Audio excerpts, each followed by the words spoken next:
लेकिन आपकी जो लव स्टोरी है वो बहुत ही पथरीले रास्तों से होकर हाँ, गुजरी है। बहुत कॉम्प्लिकेटेड। कैसे?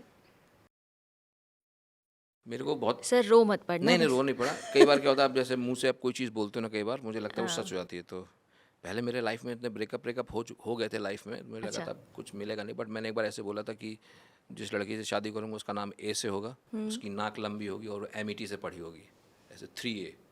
और somehow वो हुआ मेरे साथ। तो अच्छा। मैं भी एमिटी से पढ़ा था, मैं लखनऊ से मैं हूँ, भी नोएडा एमिटी से। से पढ़ी आप हूँ, भी? नोएडा। वैसे एमिटी वाले बड़े टैलेंटेड होते हैं।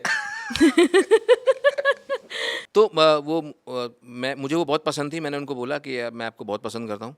और उनको भी मैं ठीक ठाक सा लगता था। तो उन्होंने 1 डेढ़ साल मतलब मेरी खूब, नहीं नहीं मैं, मेरे को इंटरेस्ट नहीं है ऐसा वैसा। और वो तो एक सिंगर हैं। वो आप सिंगर लोग है। मुंबई में ही मिले? हाँ, मैं मुंबई में ही मिले। कहाँ पर मिले थे आप? हैश टैग फेम एक ऐप थी, मैंने जो बताया था, तो जी जी। उसमें हम लाइव करते थे, उसमें अच्छा, हमें अच्छे वहाँ पैसे मिल मिले। जाते। तो वहाँ मुझे पता चला कि यार ये लड़की है। और मैंने बात किया, उन्होंने उन्होंने 1 डेढ़ साल मेरे को डिनाई किया।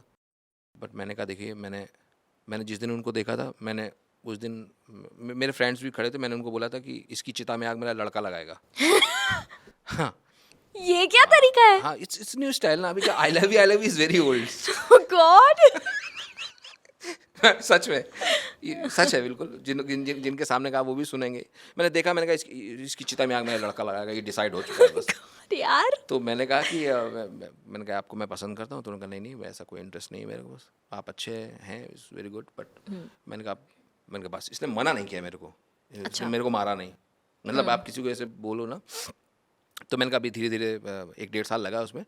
फिर अब मतलब मैं यूपी वाला आदमी। जी। तो मेरा ये था कि नहीं भाई, जो लड़की पसंद है शादी अब इसी से करेंगे। मैंने उनको बोला, तो उनका भाई वही होता ना, जैसे बोलता है अब्बा नहीं मानेंगे, उनका हमें मेरे पापा नहीं मानेंगे। अरे ऐसे कैसे?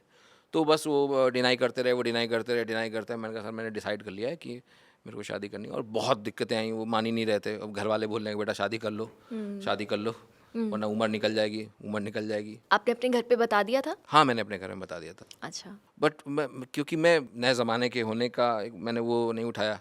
मैं हमेशा एक बात बोलता हूँ कि कई बार आपकी एक नादानी की वजह से ना कई लोगों की ज़िंदगी ख़राब हो सकती है।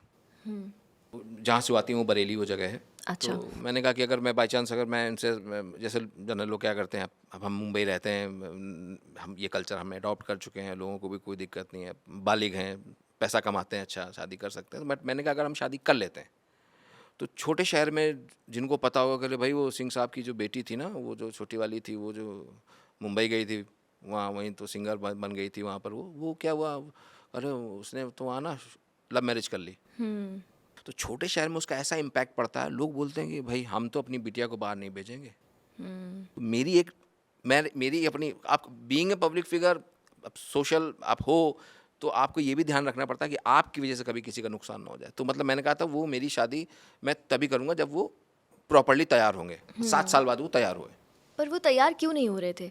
उनको लग रहा था कि मतलब जनरली क्या था, आर्टिस्ट को लोग ऐसे, निगेटिव चीज़ होती है ना, आप कभी भी देखो, आप नफरत बहुत तेज़ी से फैलती है, प्यार बड़ा धीमे धीमे फैलता है।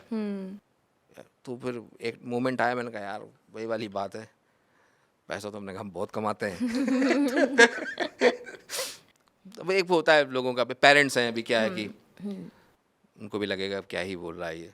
तो बस ये थोड़ा तकलीफ होती है। बट मुझे लगता है कि आप जो चीज़, बड़ी शाहरुख खान साहब ने बोला है ना, किसी चीज़ को शिद्दत से चाहो तो पूरी कायनात आपको उससे मिलाने की कोशिश में जुट जाती है। और वो हुई। आपको मेहनत करनी पड़ती है चीज़ों को। मतलब एक मेरी लाइन में मैं हमेशा बोलता हूँ कि ज़िंदगी में आप तभी सफल नहीं होते जब आप अपने गोल बदलते रहते हो। There is only one condition, बोलता है ना, वो जो चीज़ चाहिए थी नहीं मिली, और आपने अपना गोल चेंज कर दिया तो नहीं मिलेगी आपको। अगर आपको है डिसाइड है, फिक्स है, फिक्स है। और फिर मैंने बोल ही दिया था कि इसकी चिता में आग मेरा बच्चा ही लगाएगा, तो बात करता हूँ। तो बच्चा कब आने वाला है? अरे आपने खुद ही बोला है। अभी तो मैं अभी मुझे बहुत घूमना फिरना है। मैं पहले अपनी पूरी ज़िंदगी, मैं बहुत टाइम तक अभी मैं पहले घूमना फिरना चाहता हूँ, फिर जो डिसाइड अच्छा, होगा। आजकल ना जो शादियां हैं वो बहुत लेट होने लग गई हैं, या फिर काफ़ी सारे यंगस्टर्स वो ऐसा सोच के बैठ जाते हैं कि मुझे, क्योंकि उनके कुछ बैड एक्सपीरियंसेस हो जाते हैं लाइफ में, तो उन्हें लगता है हमें शादी नहीं करनी। नहीं तो नहीं, ऐसा नहीं करना चाहिए उन्हें। हाँ, शादी का क्या इम्पोर्टेंस है लाइफ बहुत में? आप सेंसिबल हो जाते हो, आप चीज़ों के बारे में सोचना शुरू कर देते हो। कैसे बताऊँ, मतलब आप ये तो बात बिल्कुल सच है। शादी के बाद में आप बदल जाते हो पूरी तरीके से, बहुत चीज़ों के बारे में आप सोच मतलब अलग से हो जाते हो, एक ऐसी चीज़ है। बट लोगों को ऐसे घबराना नहीं चाहिए। बहुत से लोगों को लगता है कि यार जैसे मैं हमेशा लोगों को बोलता हूँ कि लोगों के ब्रेकअप्स हो जाते हैं और सबके पास ब्रेकअप स्टोरीज होती हैं अपनी लाइफ की। मैं बोलता हूँ कि यार love is like chicken pox. आपको अच्छा। एक बार हो जाएगा, फिर आपकी बॉडी इम्यून हो जाएगी उससे। फिर आपको जो इम्पैक्ट पड़ता है ना आपकी लाइफ में, परेशान हो गए, लड़के बदले भाई चली गई, नस काट लूँगा वो वाला जो चीज़ होती है वो सब खत्म हो जाती है। थोड़ा टाइम लगता है चीज़ों को, ठीक है, सबकी अपनी लाइफ है। देखिए क्या होता है, आप हमारी एक ज़िंदगी है। सोसाइटी तो चाहती है कि लड़कियों को आप 18 साल में शादी कर लो, फिर इनसे कौन शादी करेगा। लड़कों को बोला कि जैसे ही उसकी नौकरी लगी उन्हें बस शादी कर दो।